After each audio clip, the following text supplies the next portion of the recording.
Our story takes place in Bradford in 1858 and features Billy Hardacre, who sold boiled sweets at the Green Market and was known locally as Humbug Billy.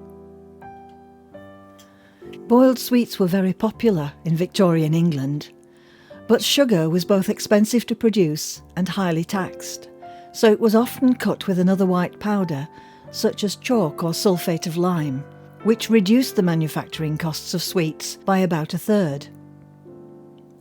Billy Hardacre's sweets were supplied by a wholesale confectioner called Joseph Neal, and Neal's sweets contained calcium sulphate dihydrite, or powdered gypsum, which was nicknamed Daft to conceal the practice.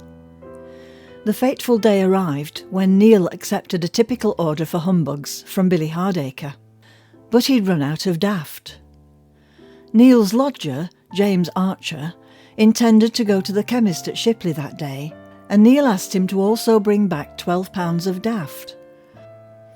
Unfortunately, Hodgson the chemist at Shipley was feeling unwell and left his customer to his young assistant William Goddard. Young William had to ask Hodgson where the Daft was kept and was directed to the stockroom in the attic to find the barrel. In fact, there were 2 identical barrels, both containing white powder. The young man unfortunately chose the wrong barrel and weighed out 12 pounds, that's 5.5 kilos, of arsenic trioxide, which James Archer duly bought and carried back to Joseph Neal.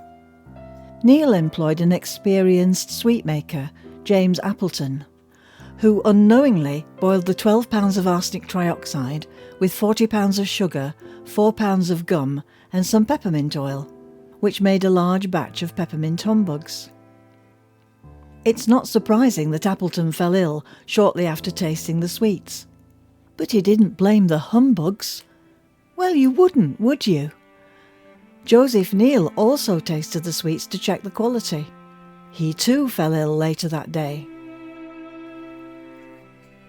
Arsenic doesn't usually have an immediate effect when swallowed. It doesn't taste of anything, it doesn't burn on its way to the stomach. A single dose can cause multiple organ failure and can kill within a day, or the victim might linger for a couple of weeks. But even survivors would have arsenic in their bodies for the rest of their lives. However, there was no reason for Joseph Neal to suspect that it was his own humbug that made him ill.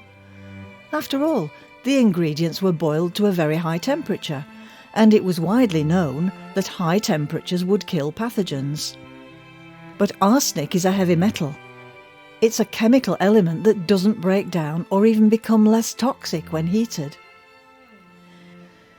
Neal must have thought Appleton had had an off day with sweet making, because the humbugs turned out a darker colour than usual.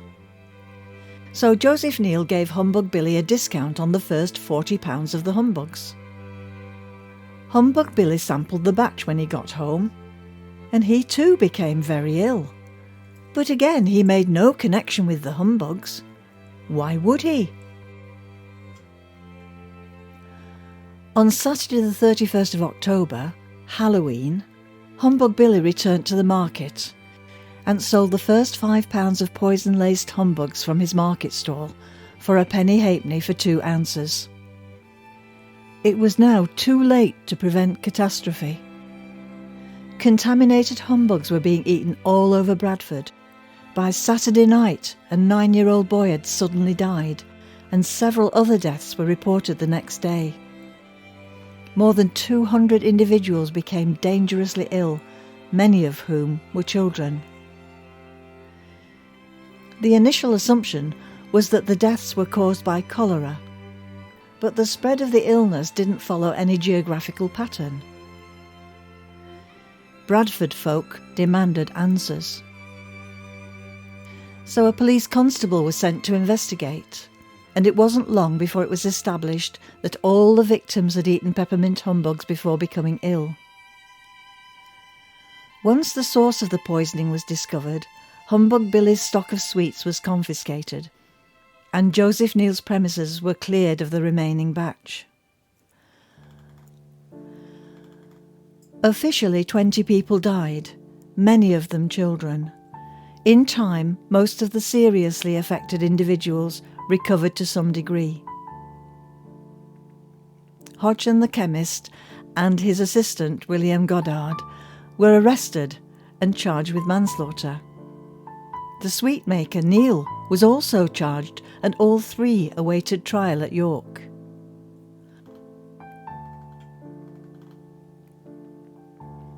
On the 9th of December 1858, at York Assizes, the presiding judge immediately discharged Neil the confectioner, as he was not present when the arsenic was bought or when the humbugs were made.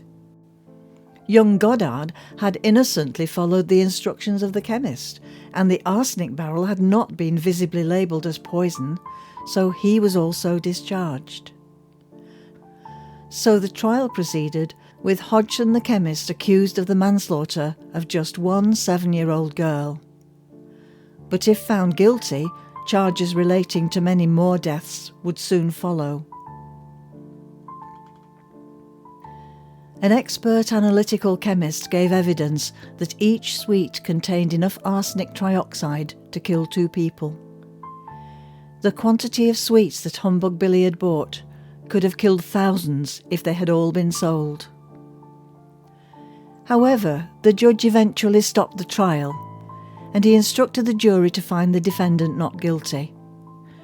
So it was all put down to a tragic accident. As often happens after a tragedy, the law is eventually changed. The abolition of the sugar tax in 1874 made sugar affordable to all, and the Sale of Food and Drugs Act of 1875 better legislated for the purity of food. Now the only visible harm from eating sweets was rotting teeth.